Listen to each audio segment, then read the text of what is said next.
আমরা যেটা ওয়ার্কআউট করে দেখেছি তাতে জুলাই মাসের মধ্যে নির্বাচন করা সম্ভব।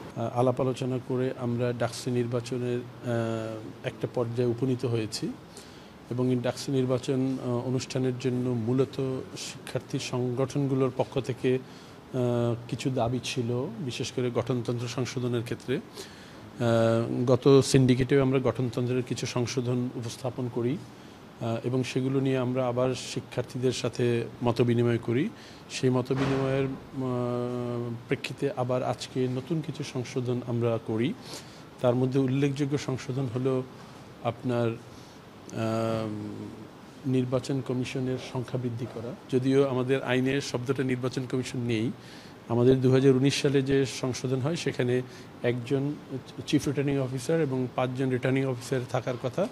আমরা সেটাকে কলেবরটা একটু বাড়িয়ে আমরা একজন চিফ রিটার্নিং অফিসার এবং 9 জন রিটার্নিং অফিসার আমরা রেখেছি,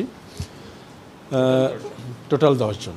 দ্বিতীয় একটা দাবি ছিল শিক্ষার্থীদের যে 2019 সালে যে ডাকসুর গঠনতন্ত্র সংশোধন করে শিক্ষার্থী এবং প্রার্থী হওয়ার যোগ্যতার ক্ষেত্রে একটি বয়সের বার দেয়া হয়েছিল, সেই বারের ব্যাপারে একটি আপত্তি ছিল যে ওটা এমন একটি ফেসিবাদী সময় এটা করা হয়েছিল, সেটা না রাখার ব্যাপারে। তো আমরা সেই বয়সের বারটি উঠিয়ে দেওয়ার প্রস্তাব করেছি এবং সিন্ডিকেট সেটা অনুমোদন করেছেন। আমরা শুধু বলছি নিয়মিত শিক্ষার্থী। আমাদের বিশ্ববিদ্যালয়ের নিয়মিত শিক্ষার্থীর একটি সংজ্ঞা আছে এবং আইনে এটা উল্লেখ আছে, সেই নিয়মিত শিক্ষার্থীরা প্রার্থী এবং ভোটার হতে পারবেন। আরেকটি বড় গুরুত্বপূর্ণ দাবি ছিল যে এটা গত নির্বাচনেও ছিল, আপনারা জানেন 2019 সালে, যে ভোট কেন্দ্র হলের ভেতরে না করে বাইরে করা। তো আমরা এটা অত্যন্ত গভীরভাবে পর্যবেক্ষণ বিশ্লেষণ করে দেখেছি এবং আমরা মনে করেছি যে এই সংশোধনীটি করা সম্ভব, যেহেতু এই হলের ভেতরে ভোট কেন্দ্র থাকবে এটা গঠনতন্ত্রে উল্লেখ আছে, সেই জন্য আমাদের গঠনতন্ত্র সংশোধন করতে হয়েছে। আমরা সেখানে বলেছি নির্বাচন কমিশন যদি প্রয়োজন মনে করে তাহলে ক্যাম্পাসের ভেতরে যে কোনো জায়গায় হলের বাইরে তারা নির্বাচনের আয়োজন করতে পারবে এবং হল ওয়াইজ তারা বুথ করতে পারবে, যেখানে সংশ্লিষ্ট হলের শিক্ষার্থীরা ভোট দিবেন এবং নির্বাচন কমিশন প্রয়োজন মনে করলে উপাচার্য মহোদয়ের পরামর্শ এটা ওনারা করতে পারবেন। আরেকটি গুরুত্বপূর্ণ সংশোধন হলো যে আমরা বর্তমানে শিক্ষার্থীদের চাহিদার প্রেক্ষিতে 3টি নতুন সম্পাদকীয় পদ আমরা সংযোজনের প্রস্তাব করেছি। একটি হলো শিক্ষার্থীদের এমপ্লয়াবিলিটি বাড়ানোর জন্য আমরা নাম দিয়েছি সেক্রেটারি ক্যারিয়ার ডেভেলপমেন্ট। আরেকটি করেছি আমরা হেলথ অ্যান্ড এনভায়রনমেন্ট সংক্রান্ত সম্পাদকীয় পদ। আরেকটি আমরা করেছি human rights and legal affairs সংক্রান্ত সম্পাদকীয় পদ। এই কতগুলো মেজর সংশোধনী আজকে সংবিধান সংক্রান্ত সংশোধনী সিন্ডিকেট অনুমোদন করেছে।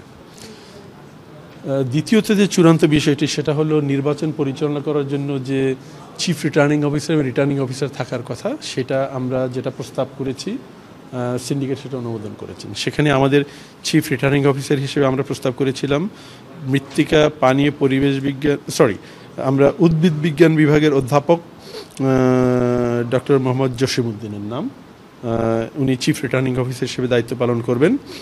রিটার্নিং অফিসার হিসেবে দায়িত্ব পালন করবেন অধ্যাপক ডক্টর ASM মহিউদ্দিন, উনি বর্তমানে মৃত্তিকা পানি ও পরিবেশ বিজ্ঞান বিভাগের চেয়ারম্যান। এরপরে রয়েছেন সমাজ কল্যাণ গবেষণা ইনস্টিটিউটের অধ্যাপক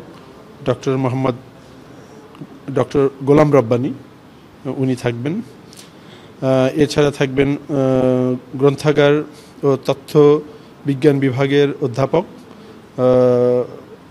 কাজী মোস্তাক গাউসুল হক, উনি থাকবেন।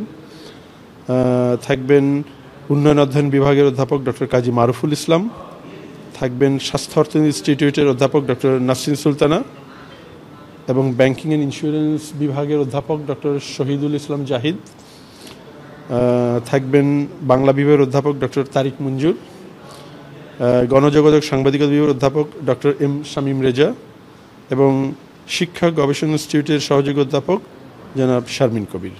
ওনারা এই সিন্ডিকেটের এই সিদ্ধান্তের কপি পাওয়ার পরে ওনারা নির্বাচনের তফসিল ঘোষণা সংক্রান্ত কার্যক্রম শুরু করবেন। স্বাভাবিকভাবেই সেই কার্যক্রম শুরু করার ক্ষেত্রে ওনাদের প্রাথমিক সভা করার বিষয় আছে, ওনারা স্টেক হোল্ডারদের সাথে আলাপ আলোচনা করবেন, দেন তারা নির্বাচনের তফসিল ঘোষণা করবেন। আমরা যেটা ওয়ার্কআউট করে দেখেছি তাতে জুলাই মাসের মধ্যে নির্বাচন করা সম্ভব, কারণ নির্বাচনের তফসিল ঘোষণা থেকে নির্বাচন হওয়া পর্যন্ত 35 থেকে 40 দিন সময়ের মধ্যে এটা করা সম্ভব। এর বেশি কম বেশি বাড়াবাড়িও করা একটু ডিফিকাল্ট, এর চেয়ে বেশি কমানোও একটু ডিফিকাল্ট। তারপরে স্টেক হোল্ডারের সাথে আলাপ আলোচনা করে ওনারা যদি এটা বাড়ানো কমানো সম্ভব হয় সেটা ওনারা করবেন। তবে আমাদের বিবেচনা এটা জুলাই মাসের 31 তারিখের মধ্যে এটা করা সম্ভব।